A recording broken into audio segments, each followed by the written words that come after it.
नमस्कार, स्वागत है आपका मेरे चैनल द नॉलेज टेल पर।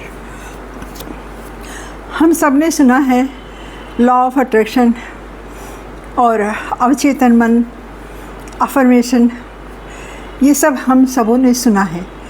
तो इन सब का एक अर्थ होता है और ये सब काम करता है। आपने कभी सोचा कि बहुत से बच्चे सब एक ही क्लास में पढ़े होते हैं, सबकी पारिवारिक स्थिति एक ही होती है, लेकिन वहीं पर कुछ बच्चे बहुत आगे चले जाते हैं, धन और समृद्धि से लबालब होते हैं, और कुछ लोग अभाव में ही रह जाते हैं। बहुत कठिन परिश्रम करने के बाद भी वे अभाव में ही रह जाते हैं और कुछ लोग बहुत अभाव में होते हैं। तो इसका रीज़न क्या है, इसका कारण क्या है? अगर हम सोचें, गहराई में जाएं, तो लॉ ऑफ अट्रैक्शन के अनुसार एक बात समझ में आती है कि जब हम प्रेम से ईश्वर के साथ अलाइन होते हैं तो वो हमारी सभी बातों को, सभी प्रार्थनाओं को, सभी इच्छाओं को वो सुनता है, और हम उसको धन्यवाद जब देते हैं तो वो हमारी सभी इच्छाओं को सुनता है।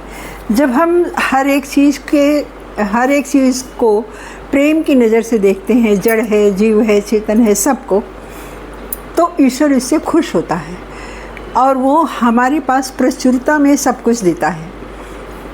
ईश्वर और लव की जो फ्रीक्वेंसी होती है वो बहुत अधिक होती है। उसी जगह अगर हमारे मन में शिकायत का भाव रहता है कि आपने ईश्वर हमें ये नहीं दिया, आपने हमें वो नहीं दिया, हमारे पास ये नहीं है, हमारे पास वो नहीं है, तो ईश्वर के पास वही चीज़ जाती है जो हम सोचते हैं, वही चीज़ ईश्वर के पास वाइब्रेट होकर जाती है। तो वो कहता है, ठीक है बेटा, तुझे नहीं मिला तो तू और ले इसी चीज़ को, और ले, और भेजता हूँ तुझे, यही चीज़ तुझे और भेजता हूँ। आपने देखा होगा किसी समस्या पर जब हम चिंता करते हैं, हम कितनी भी चिंता कर लें, चिंता करते करते चाहे जितना भी परेशान हो लें, बीमार हो लें, चिंता करने से समस्या का हल नहीं निकलता। लेकिन अगर हम खुश होकर ईश्वर से प्रार्थना करें कि इस समस्या का हल निकल जाए, और समस्या पर चिंतन करते हैं, तो वो समस्या का हल तो होता ही है, और हमारी समस्या कुछ इस तरह से निपट जाती है कि जिसे हम सोच भी नहीं सकते कि ऐसा कैसे हुआ। तो ईश्वर इस चीज़ को देखता है कि हम उससे किस तरह से बात कर रहे हैं। अगर हम शिकायत लेकर के उसके पास जाते हैं तो वो वही देता है, वही फ्रीक्वेंसी हमारे पास लौट के आती है।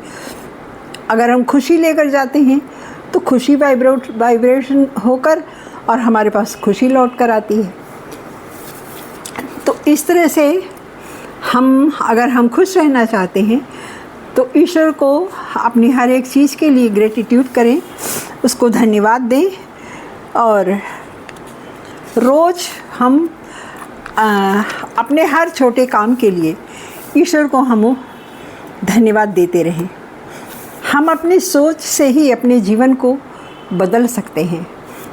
सोच से इस तरह से बदल सकते हैं कि अगर हम शिकायत करेंगे तो शिकायत आएगी, खुश रहेंगे, खुशी के पैगाम भेजेंगे कि भगवान आपने बहुत दिया और हमारे पास ये है, हमारी फीलिंग अच्छी होगी, हम लोगों से प्रेम से मिलेंगे, हम सत्य का पालन करेंगे, छल कपट से दूर रहेंगे, धर्म का पालन करेंगे, ईश्वर में आस्था रखेंगे, तो हमारी अच्छी फ्रीक्वेंसी वहाँ पर वाइब्रेट होती है और हमें फिर लौटकर अच्छा ही अच्छा मिलता है, प्रचुरता से देता है। ईश्वर तो देने के लिए ही बस बैठा हुआ है।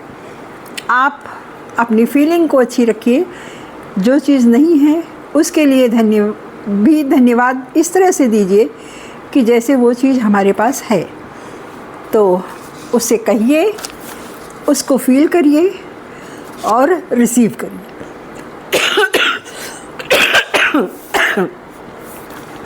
और वो देता ही जाता है, और इस तरह से हमारी लाइफ बदल जाती है। तो अपने इमोशन को बदलिए। इमोशन का अर्थ है कि जैसे हम अगर कुछ चाहते हैं तो बस हमारे मन में ये आना चाहिए कि हमें ये चीज़ मिल गई है, और उसको धन्यवाद दीजिए और उसको फील करिए कि हाँ हमें मिल गई है, हमें अच्छा लग रहा है, भगवान को धन्यवाद दीजिए। और विश्वास रखिए, अपनी सोच से आप अपने जीवन को बदल सकते हैं।